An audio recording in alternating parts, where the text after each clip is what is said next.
Welcome back. It's now time to talk sports. Look, the weekend, we're looking for just something to be excited about. We're hopeful. And finally, the Super Eagles gave it to us. 3-0 against Benin Republic at the Godswill Akpabio International Stadium in New York. Like, I couldn't wait to come to work on Monday because of this. I'm not going to lie. Cecilia Omorogbe joins us, sports anchor and correspondent. Cecilia. It's great to be here. I mean, it's been a wonderful weekend. I'm not going to ask you any question. Just continue.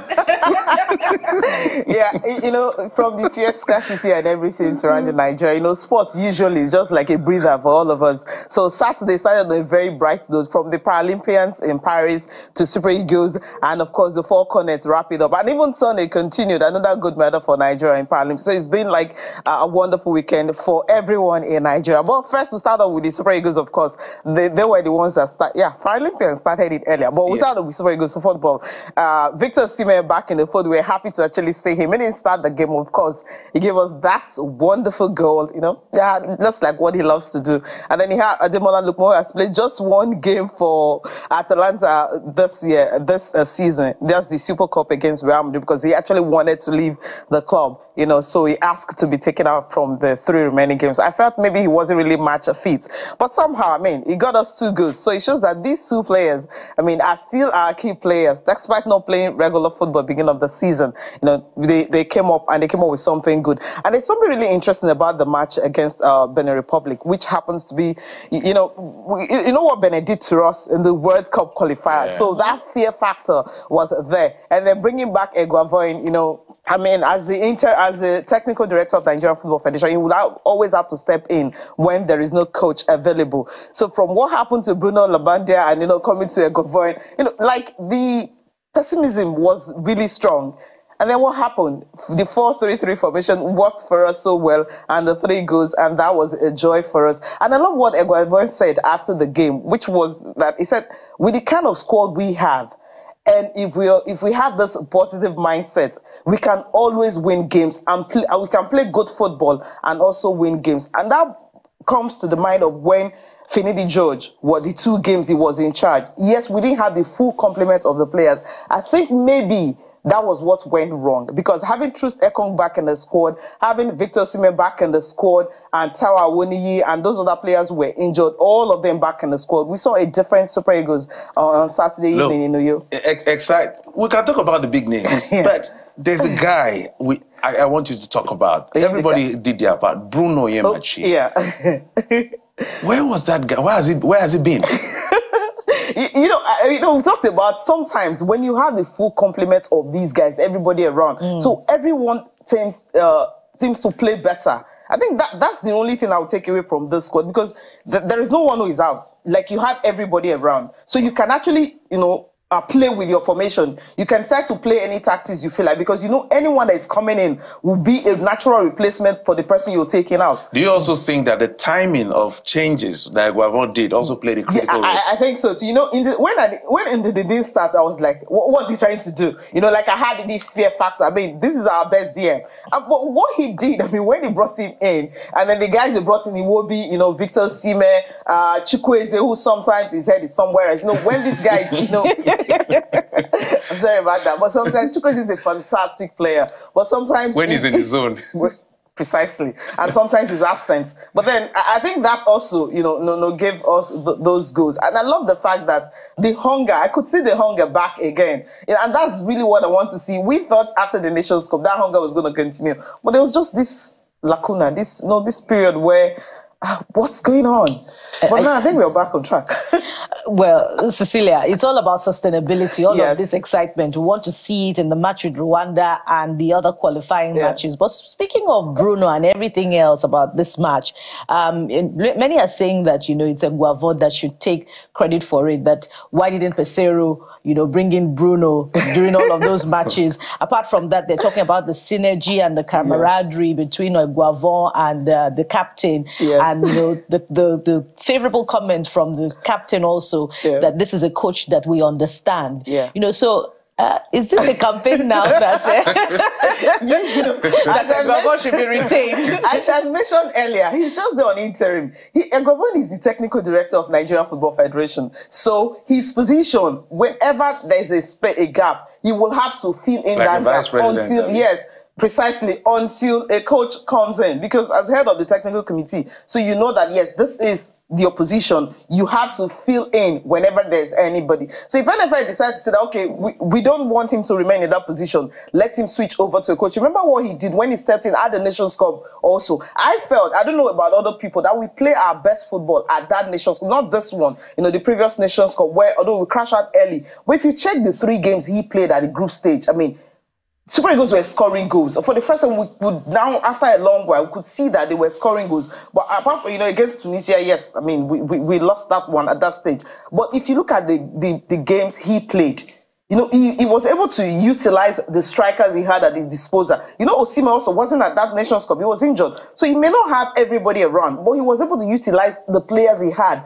at his disposal. But his sin, according to Nigerians, was when he failed to qualify Nigeria for the World Cup in Qatar. Knowing that most of the players who came to play against Ghana some of them were not even at that Nations Cup. Some of them were brought in few days to the game. So that synergy wasn't really there against Ghana. I'm not going to cut some facts for him. But he's on his way to redeeming himself now. Is it really redemption? I don't think so. He stepped in. So he wasn't appointed as a coach. He stepped in to help.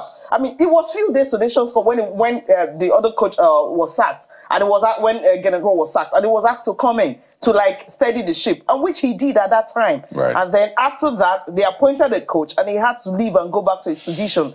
So it's not like a redemption. He comes in to step in and help. So whatever he's able to do at that time, we should be grateful that he's taken the position and also doing a good job. What Trust Ekong said about, he said he's like, government is a family to them. So as NFL head of NFL technical committee, so obviously he knows most of these players and they see him regularly. So that's why I felt, okay, the family is back, in the squad. Sissy, let's defer to the Constitution of the Federal Republic of Nigeria. Section 145, sub 2. Now this is talking about president and vice president. Okay. Says that in the event that the president is unable or fails to transmit the written declaration mentioned in the subsection within 21 days, the National Assembly shall by a resolution mandate the vice president to perform the functions of the president. Yeah, that's Nigeria's constitution. And that's politics, right? Right. But this is football. So what they're asking, what they're asking is, should the vice president just take over? It's been over 21 days, guys, right? Since we have he wasn't the assistant coach. I don't want to get involved in this to anybody. He's just, I know.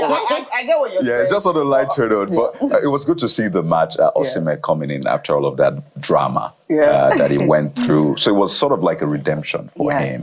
I don't know what you imagine he's going through, the feeling he's experiencing right now. By the way, Nwabali also did a great job saving us. General was planning to be the weapon fashion against us. And he didn't prosper. But he didn't prosper.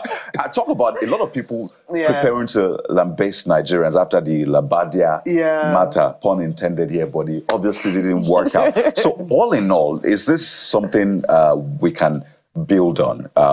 Should we keep the squad? I know that Eguavoen Mata is another one entirely. So should we keep him and maybe capitalize on this? Because we still have the World Cup qualification, which is in a limbo right now. So should we just stick with this winning team, in quote? I think that's a question we want to know. Obviously, we're obviously staying with the winning team. But the technical team, that's a big question I can't answer for NFL, because they drafted in 2 coaches from the league side. You have the coach of Remo Stars in, and also, of course, the coach of Rangers also in.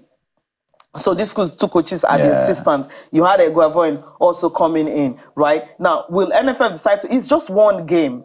And we've seen what the Super Eagles can do if they have that positive mindset. I'll still use Eguavoen's quote again, because that's where the factor comes in. Sometimes you see the players playing at team. If you remember the game against Ghana, the only person who was hungry on the field was Osimhen. The others were playing as if there was nothing at stake. So when you have a team like that, what happens?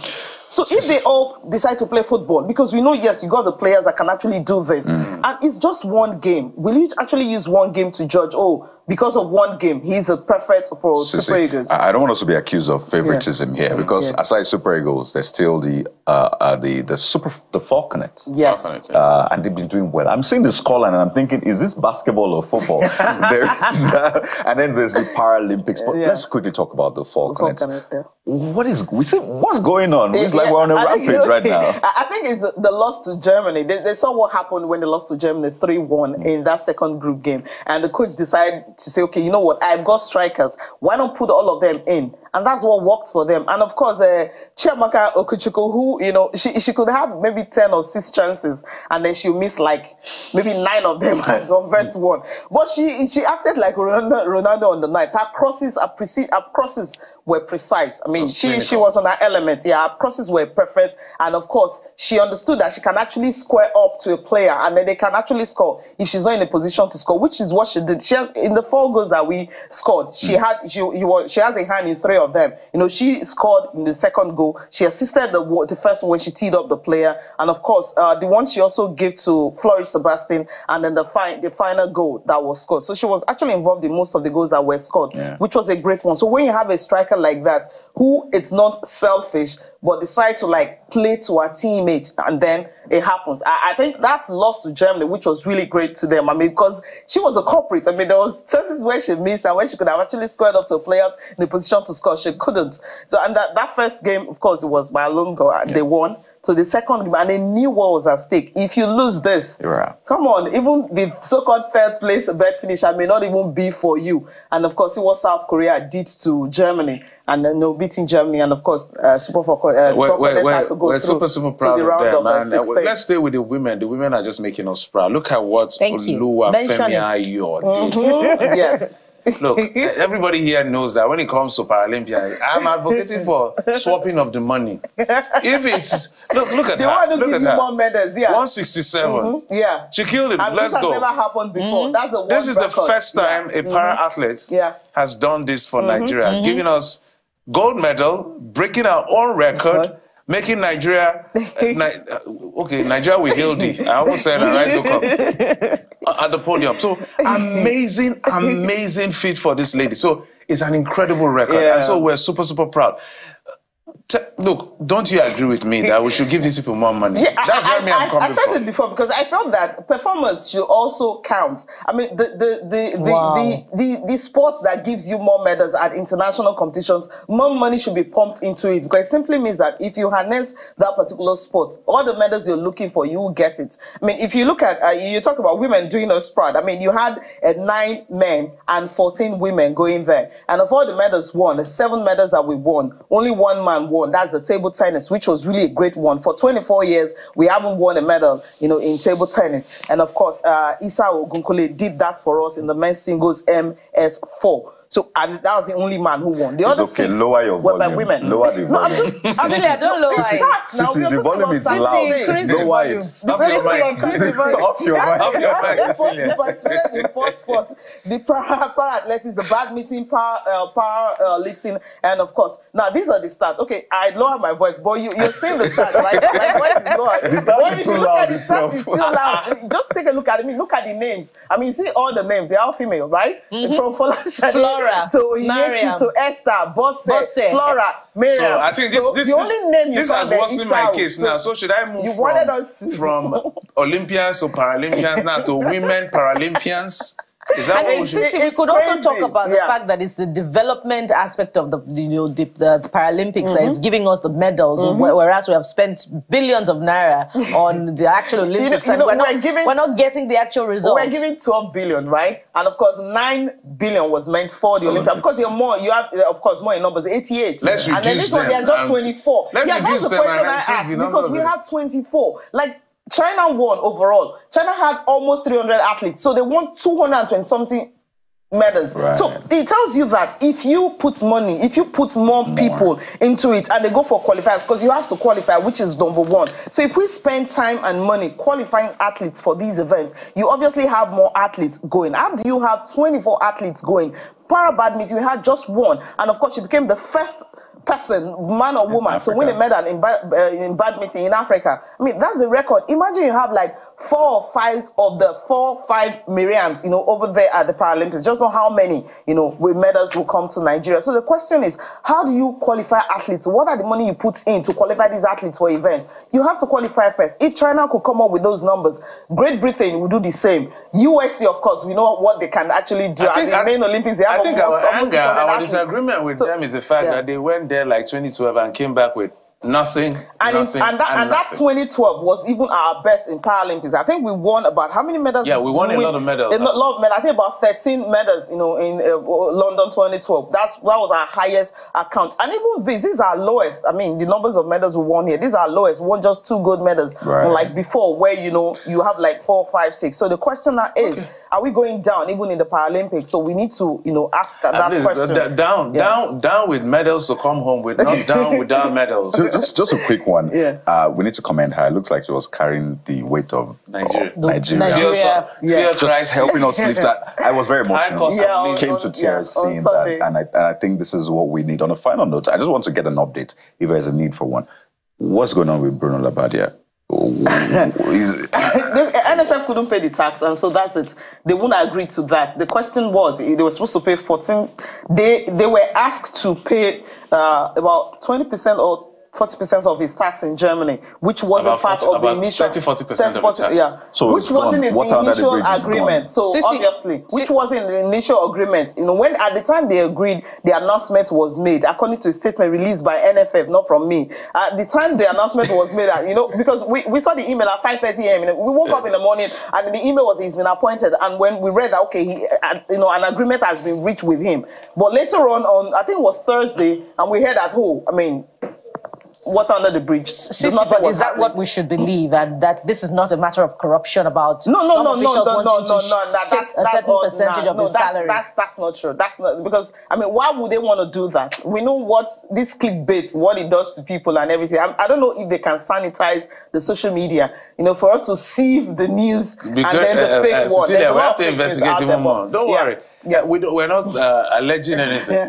But things happen in Nigeria. Yeah, and this is not the first time it's happening. Yes. And we hope it is not. And things have happened in FIFA. Yes. Things have happened. Because I think if it wasn't about the tax, will NFF just categorically come out to say, this is it?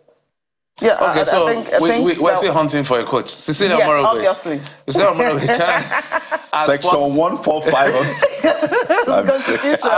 So give us the job, right? We've got Rwanda. Allow me to call your name properly now. Cecilia Morogwe. Okay. You don't want to go again.